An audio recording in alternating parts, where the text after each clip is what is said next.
Good morning, students. How are you? Net, now let me start work. Okay. Take your Hindi book. Lesson number 3. ये हमने पहले read किया हुआ है ना, शरारतों का परिणाम। इसकी स्टोरी में आपको बताती हूँ। अमन एक लड़का होता है, वह बहुत शरारती होता है, अपने सभी क्लास के बच्चों को भी परेशान करता है, दादा दादी मम्मी पापा सबको परेशान करता है, घर में दीदी को भी। एक दिन उसके दादाजी ने इसे समझाया भी शरारतों का जो परिणाम होता है वो अच्छा नहीं होता, हमें शरारतें नहीं करनी चाहिए। जितना ध्यान तुम शरारतों में लगाते हो, अगर उतना ध्यान तुम पढ़ाई में लगाओगे तो तुम फर्स्ट आ सकते हो। लेकिन वो किसी की बात ही नहीं मानता था। रास्ते में चलता भी था तो रास्ते में कोई पत्थर दिखता था वो उठा के किसी को मार दिया, लकड़ी का कोई मिला तो लकड़ी की टहनी उठाई उसे मार दिया, घुमा के गाय को मार दिया। वो ऐसी शरारतें करता रहता था।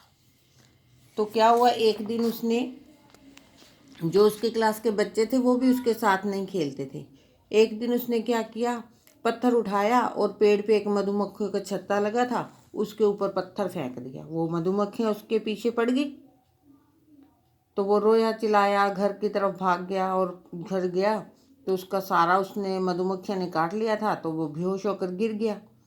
फिर उसके दादाजी उसे हॉस्पिटल लेके गए। जब हॉस्पिटल लेके गए तो 1 घंटे के बाद उसको होश आया, जब डॉक्टर ने दवाई दी तो उसने, उसके बाद उसको समझ आ गई कि शरारतें नहीं करनी चाहिए, क्योंकि परिवार के सभी सदस्य उस टाइम रो रहे थे कि हमारे बच्चे को ये क्या हो गया। तो हमें इससे ये शिक्षा मिलती है कि हमें बच्चा शरारत नहीं करनी चाहिए। ओके, ये पहले हमने रीडिंग की हुई है, आज हम इसके जो शब्द अर्थ हैं और प्रश्न उत्तर करेंगे। सबसे पहले शब्द अर्थ है शरारती, जिसको बोलते हैं नटखट, तंग, परेशान, परिणाम, नतीजा भी लिख सकते हो, फल भी लिख सकते हो। बिलबिलाता, रोता चिल्लाता, निगाह, दृष्टि, कोहराम, चिल्लाना चीखना, धड़म, जोर से गिरने की आवाज़ जो होती है ना उसको बोलते हैं धड़म। जब हम गिरते हैं तो आवाज़ आती है, उस आवाज़ को कहते हैं।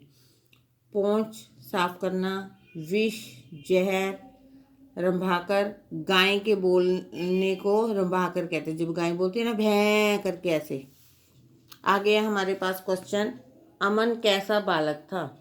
कैसा था? अमन एक शरारती बालक था। समझाई? आपने रीड किया ना, अमन एक शरारती बालक था। दूसरा है, घर में अमन किस किस को तंग करता था?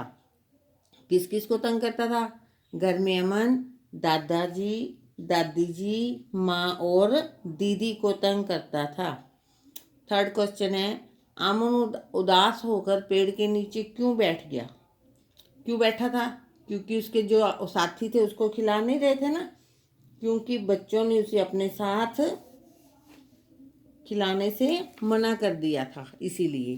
आगे क्वेश्चन आता है, अमन को अस्पताल क्यों ले जाना पड़ा? क्योंकि अमन के शरीर में मधुमक्खियों के डंक से विष फैल गया था, जब मधुमक्खियों ने काट लिया था। इस कहानी से हमें क्या शिक्षा मिलती है? शरारतों का परिणाम सदा भुगतना पड़ता है। समझाई? उसके नीचे है कुछ वाक्य दिए, किसने किससे कहे, पाठ के आधार पर।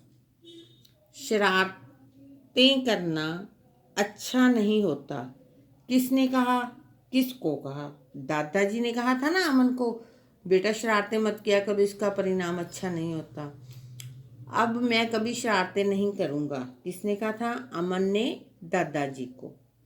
आप ठीक कहते थे, शरारतों का परिणाम अच्छा नहीं होता, किसने कहा था? अमन ने दादाजी को। समझाई? और नीचे है, सही पे निशान लगाने हैं, एमसीक्यू क्वेश्चन होते हैं जो। अमन कक्षा में किसे परेशान करता था, अरुण को या सभी बच्चों को? आपने ये बॉक्स है ना जो, इसमें टिक लगा देनी है, सभी बच्चों को। अमन ने गाय की पीठ पर क्या मारा? टहनी, पत्थर, क्या मारा था? टहनी।